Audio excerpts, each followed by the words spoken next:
तो फिल्म की शुरुआत एक बच्चों के शो से होती है जहाँ एक मंकी भी परफॉर्म किया करता था। ये कहना बेहतर होगा कि वही ड्रामा का मेन कैरेक्टर था। पर एक दिन अचानक ना जाने उसे क्या हुआ, उसका भोला रूप छूटकर उसके अंदर का जानवर बाहर आ गया और उसने सेट के सभी लोगों को बेदर्दी से मार। एक बच्चा जो जान बचाने के लिए टेबल के नीचे जा छुपा था, वो मंकी उसे भी देखकर उसकी तरफ पड़ता है और बच्चे की डर से जान निकल जाती है। पर बच्चे को देखकर उसका भोला रूप दोबारा उसके ऊपर हावी हो जाता है और वो बच्चे को हाय कहकर वहां से चला जाता है। उस दिन के बाद से वो शो खत्म हो जाता है और इस वाक़ये को सालों गुजर जाते हैं और अब हम एक कंट्री साइड पर एक बूढ़े आदमी को घोड़ों को फिल्म सेट की शूटिंग के लिए ट्रेन करते हुए देखते हैं। अचानक आसमान से अजीबोगरीब चीजों की बारिश होने लगती है और वहां से एक सिक्का भी गिरता है, जो सिक्का उस बूढ़े आदमी के सर के अंदर घुस जाता है और उसके दिमाग को चीर देता है, जिसकी वजह से उनकी मौके पर ही मौत हो जाती है। उनका बेटा जो इस टाइम उनके पास खड़ा था, एकदम से वो परेशान हो जाता है कि आखिर उसके डैड को हो क्या क्या था। डॉक्टर्स उसे तसल्ली देते हैं और कहते हैं जो होना था वो हो गया है। हो सकता है ऊपर से कोई जहाज गुजर रहा हो और उसी से वो सिक्का गिरा हो। ये लड़का भी इस थ्योरी को मान जाता है क्योंकि सच में उसे ऊपर से उस दिन कुछ तो गुजरने की आवाज आई थी। अब 6 महीने गुजर जाते हैं। जो काम अब ओजे के डैड किया करते थे वो अब ओजे को खुद करना था।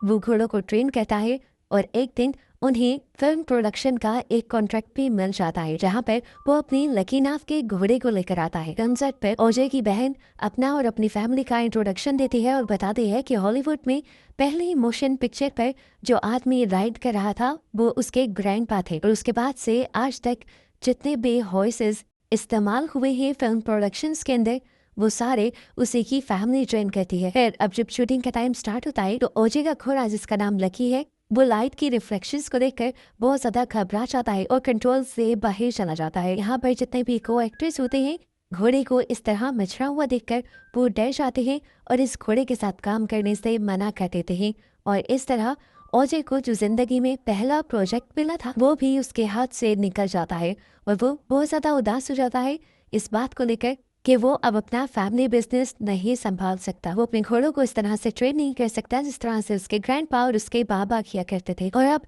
वो एक फैसला करता है कि वो इस लकी घोड़े को बेच देगा। इसीलिए वो उसे लेकर थीम पार्क के अंदर चला जाता है और वहाँ उसकी मुलाकात होती है विकी से। पता चलता है कि विकी वही बच्चा था जो सालों पहले उस मंकी शो में मंकी के हाथों बच गया था। विकी अपने आने वाले हर इंसान को उस दिन की स्टोरी बहुत ही मजे से सुनाता है और वो ये भी बताता है कि किस तरह फैमिली में अकेला रह जाने के बावजूद भी उसने अपने आप को बहुत स्ट्रॉन्ग रखा और आज वो इस स्टेज पे है कि उसका अपना थीम पार्क है। वो ओजे से कहता है मैं तुम्हारा एक घोड़ा तो क्या तुम्हारा पूरा अस्तबल खरीद सकता हूँ। पर ओजे को अपना पूरा अस्तबल नहीं बेचना था, इसलिए वो वहाँ से बाहर निकल आता है। लेकिन ओजे की बहन चाहती थी कि उनकी ये डील हो जाए। ये लोग अब रात में अपने घर में ही होते हैं कि अचानक इनके घर के लाइट सब फ्लिकर करने लग जाती है। बाहर से इन्हें अजीब भयानक सी आवाज सुनाई देती है और ओजे का एक घोड़ा अपनी रस्सियां तुड़वा कर उनके अस्तबल से भाग जाता है। ओजे जल्दी से अपनी गाड़ी में बैठकर अपने घोड़े का पीछा करता है तो उसे आसमान में एक अजीब सी चीज दिखाई देती है। ये एक एलियन शिप लग रहा था। इसे देखकर ओजे बहुत ज्यादा हैरान हो जाता है। उसके देखते ही देखते वो एलियन शिप गायब हो जाती है और ओजे नोटिस करता है कि इस एलियन शिप के यहाँ से जाते ही उसके घर की लाइट्स भी दोबारा से ठीक हो गई थी और इस बात से तो उसे 100% कंफर्म हो गया कि वो एलियन शिप ही थी जिसके उनके घर के करीब आते ही उनके घर से सारे इलेक्ट्रिकल कनेक्शंस और सिग्नल्स खत्म हो गए थे। वो ये बात जाकर अब जल्दी से अपनी बहन को बताता है कि किस तरह उसने आसमान में एक एलियन शिप देखी है। उसकी बहन भी एक्साइटेड हो जाती है और बताती है कि अगर किसी तरह हमने उस एलियन शिप की तस्वीर खींच ली और मीडिया को दे दी तो हम माला माल हो सकते हैं। ये लोग अब उस एलियन शिप को अपने कैमरास में कैप्चर करने का एक प्लान बनाते हैं। हर वक्त तो वो उस पर नजर रखने के लिए खड़े हो नहीं सकते थे, तो ये प्लान करते हैं कि कल को ही अपने घर पर सीसीटीवी इंस्टॉल करवा लेंगे।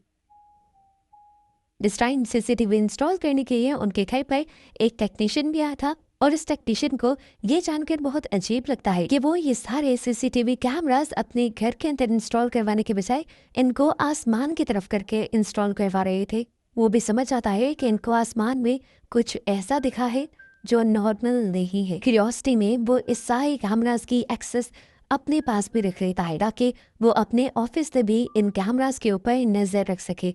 अब रात होते ही दोबारा ओजे और उसकी बहन उस एलियन शिप के आने का इंतजार करने लग जाते हैं। वो एलियन शिप इनके घर के पास आता तो है, लेकिन उन सीसीटीवीज में रिकॉर्ड नहीं हो पाता, क्योंकि जब जब एलियन शिप इनके घर के पास आता है उसके घर की और घर के आसपास की सारी बिजली से चलने वाली चीजें बंद हो जाया करती हैं।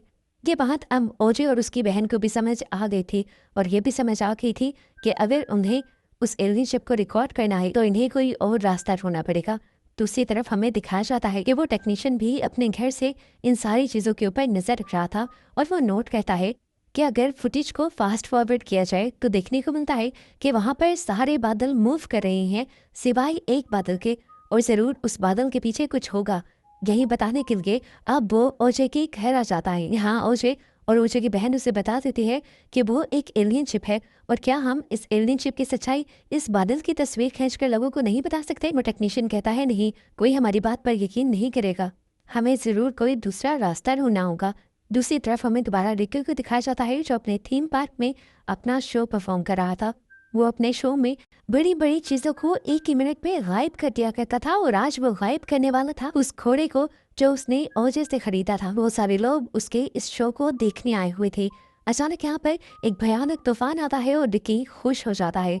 ऐसा जाहिर करता है कि उसकी ट्रिक काम करने लगी है, जबकि ऊपर हम देखते हैं यहाँ पर वही बादल था जो काफी टाइम से हिला नहीं था, और वही रिकी के पार्क के ऊपर आया था। एकदम से वो तूफान बढ़ता है और यहाँ इस घोड़े के साथ साथ रिकी को भी निकल जाता है।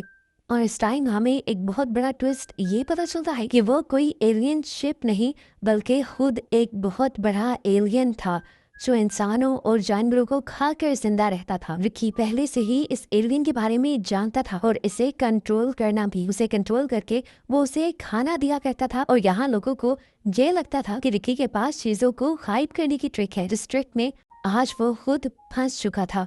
एलियन आज आउट ऑफ कंट्रोल होने की वजह से रिकी को भी निकल जाता है, और सभी यहाँ बहुत ज्यादा डर जाते हैं। सभी लोग यहाँ से अपनी जान बचाकर भाग जाते हैं, और शाम होने तक इस थीम पार्क में कोई भी नहीं रहता। शाम होने पर जब ओजे इस थीम पार्क में आता है तो हम देखते हैं कि वो एलियन पहले से ही जैसे किसी के आने के इंतजार में हो। उसे देखते ही वो उसकी तरफ पहुंचाता है, और उससे बचने के लिए ओजे वहाँ एक कैबिन के नीचे छुप जाता है, और उसका सर किसी ठोस चीज से टकरा कर वो बेहोश हो जाता है। एलियन को तो वो नहीं मिला था, इसलिए एलियन यहाँ से चला गया था। शाम होने पर ओजे को जब होश आया तो फौरन अपनी जान बचाते हुए उसने यहाँ से भागने किए, और रास्ते में उसने अपनी बहन को भी फोन करके बता दिया कि जिस चीज को हम एलियन शिप समझ रहे थे वो खुद एक एलियन है जो इंसानों और जानवरों को खाता है। उसे बताता है कि मैंने खुद उसे थीम पार्क के अंदर देखा है, थीम पार्क में उसने सबको खा लिया था और वो मेरे भी पीछे पड़ा हुआ है। मैं अब घर वापस आ रहा हूँ। उसने अब कॉल बंद की थी कि यहाँ पर ओजे की बहन को भी एक भयानक तूफान की आवाज सुनाई देने लगी। इस टाइम इनके घर के ऊपर भी वही एलियन था जो ओजे की बहन को भी खा सकता था, लेकिन ओजे की बहन को खाने के बजाय वो इस घर के ऊपर बहुत सारी चीजें फेंकने लग जाता है। वो सारा सामान फेंकने लग जाता है उन इंसानों का जिन इंसानों को उसने खाया था, और उनका खून भी वो इस घर के ऊपर फेंक देता है, जिससे एक ही मिनट में ये घर खून में नहाया जाता है। यहाँ पर एक और चीज उस एलियन के बारे में ये पता चलती है कि वो एलियन इंसानों का मांस और हड्डियां ही खा सकता था। खून और बाकी चीजें वो हमेशा नीचे फेंक दिया करता था, और इन्हीं चीजों की बारिश की वजह से पहले ओजे के डैड भी मारे गए थे। अभी सारी बात जाकर ये दोनों उस टेक्नीशियन को बताते हैं। ये चाहते हैं कि किसी तरह ये लोग उस एलियन को कैप्चर करें, उसकी वीडियो बनाए और फिर सारे इंसानों को उसकी सच्चाई बताएं, लेकिन ऐसा करना आसान नहीं था। जब जब भी वो एलियन जमीन के करीब आता था इर्द गिर्द की सारी इलेक्ट्रॉनिक चीजें बंद हो जाती थी। कैमरा भी तो एक इलेक्ट्रिकल डिवाइस ही थी, तो ये लोग उसे कैसे कैप्चर कर सकते थे। वो टेक्नीशियन अब उन्हें एक ऐसे आदमी के पास लेकर जाता है जो वाइल्ड लाइफ फोटोग्राफर है, और उसके पास एक ऐसा कैमरा है जो किसी बैटरी से नहीं चलता बल्कि हाथ के घुमाने से चलता है। ये लोग उससे कुछ देर के लिए वो कैमरा लेना चाहते थे, पर वो आदमी इनसे कैमरा लेने की वजह पूछता है, और ये लोग सच सच सब कुछ बताते थे। लेकिन इस आदमी को उनकी इस एलियन वाली कहानी पर यकीन नहीं होता, और वो उन्हें डरा धमका कर यहाँ से भेज देता है। रात में जब वो न्यूज देखने के लिए बैठता है तो उसे न्यूज में एक बहुत ही अजीब खबर पता चलती है कि उनके इस इलाके में एक ऐसे जानवर को देखा गया है जो अपने साथ के दूसरे जानवरों को मारकर और इंसानों को भी मारकर खा जाता है, लेकिन अभी तक उस जानवर को देखा नहीं जा सका। इस न्यूज़ का सुनना था कि उस आदमी को सारी कहानी समझ आने लगी और उसे ओजे और उसकी टीम की बातों पर भी यकीन आने लगा और अब उसने खुद ही उस कैमरा को ओजे की टीम के पास ले जाने का फैसला किया। ये लोग अब ओजे के घर के पास उस कैमरा को सेट कर देते हैं क्योंकि जानते हैं कि वो एलियन यहीं ओजे के घर के आसपास रहता है। साथ ही वो यहाँ पर बहुत सारी इलेक्ट्रिकल डिवाइसेस भी लगाते हैं ताकि जैसे ही कि डिवाइसेस बंद हों तो इन्हें पता चल जाए कि एलियन इनके घर के पास है। सारा सेटअप लगाने के बाद ये लोग उस एलियन के आने का इंतजार करने लग जाते हैं और इसी दौरान ओजे की बहन नोटिस करती है कि इधर कोई आदमी भी आ रहा था और वो थीम पार्क की तरफ ही जा रहा था। थीम पार्क में खतरा बहुत ज़्यादा था। थीम पार्क में कोई भी इंसान जाता था तो एलियन उसे खा जाया करता था। ओजे की बहन उस आदमी को जाकर ये बात बताना चाहती थी। वो उसे रोकती भी है। वो उससे पूछती है कि तुम कौन हो और यहाँ क्या करने आए हो। वो आदमी बताता है कि मैं एक न्यूज़ रिपोर्टर हूँ और यहाँ से लोगों के गायब होने की न्यूज़ को कवर करने के लिए आया हूँ। ओजे की बहन उसे समझाती भी है कि आगे पार्क की तरफ मत जाओ, वहाँ खतरा है। पर यह आदमी उस लड़की की एक नहीं सुनता और अपना बाइक लिए आगे बढ़ जाता है। पर कुछ ही दूर जाने पर उसका बाइक बंद हो जाता है और वो बाइक से गिर जाता है बुरी तरह। बाइक बंद होने की वजह भी यही थी कि यहाँ आसपास एलियन था। ओजे जो दूर से उसे बाइक से गिरता देख चुका था, वो जान गया कि अब उसकी जान खतरे में है और एलियन किसी भी वक्त उसे निकल लेगा। ओजे अपने घोड़े पर बैठे हुए उस आदमी को बचाने के लिए निकलता तो है, पर अब तक बहुत देर हो चुकी थी। उस एलियन ने उस आदमी को निगल लिया था। जबकि दूर हमें दिखाया जाता है कि उस वाइल्ड लाइफ फोटोग्राफर ने भी मौके का फायदा उठाते हुए वो सब कुछ अपने हाथों से रिकॉर्ड कर लिया था अपने कैमरे के अंदर। जितनी फुटेज उसे मिली थी ये काफ़ी थी, लेकिन वो इस सब को और अच्छे से रिकॉर्ड करना चाहता था, इसीलिए वो उस एलियन के नीचे भी चला जाता है। बेवकूफ़ ये नहीं जानता कि उस एलियन की सक करने की, अपनी तरफ खींचने की पावर बहुत ज़्यादा थी। वो इस फोटोग्राफर को भी अपने अंदर सक कर लेता है। इसके बाद उस फोटोग्राफर की भी मौत हो जाती है और बच जाते हैं ये तीनों। ये एलियन इन तीनों को भी खाना चाहता था। इनकी तरफ बढ़ने के लिए वो अपना रूप बदल लेता है और अपने आप को एक बहुत बड़े से पैराशूट की शक्ल में ले आता है और तेजी से ओजे की बहन की तरफ बढ़ता है। पर ओजे की बहन उसे चकमा देते हुए भागती रहती है। ओजे की बहन इस टाइम एलियन से काफ़ी दूर आ चुकी थी और उसे उस न्यूज़ रिपोर्टर का बाइक भी मिल गया था। वो इस बाइक के ऊपर बैठकर इस बाइक को स्टार्ट करने की कोशिश करती है तो किस्मत से बाइक स्टार्ट भी हो जाता है क्योंकि वो एलियन इस बाइक से काफ़ी दूर था। अब वो इस बाइक को चलाते हुए जल्दी से थीम पार्क के अंदर आ जाती है और यहाँ पर लगे हुए बड़े बड़े हीलियम बैलून को काट कर हवा में उड़ा देती है। उस एलियन को लगता है कि वो बैलून्स इंसान हैं, इसीलिए वो उड़कर उन बैलून्स के ऊपर जाकर उन्हें इंसान समझते हुए निकल जाता है। अब ठीक इसी वक्त जब एलियन दूर खड़ा उस गुब्बारे को अपने अंदर निकल रहा था, ओजे की बहन मौका पाते हुए अपने डिजिटल कैमरा से उस एलियन की पिक्चर बना लेती है। इस टाइम में डिजिटल कैमरा इसलिए वर्क कर रहा था क्योंकि वो एलियन से बहुत ज़्यादा दूर था और इस पिक्चर को सही से लेने के लिए ओजे की बहन ने कैमरा को फुल जूम भी किया हुआ था। फाइनली उन्हें इस एलियन की पिक्चर मिल जाती है।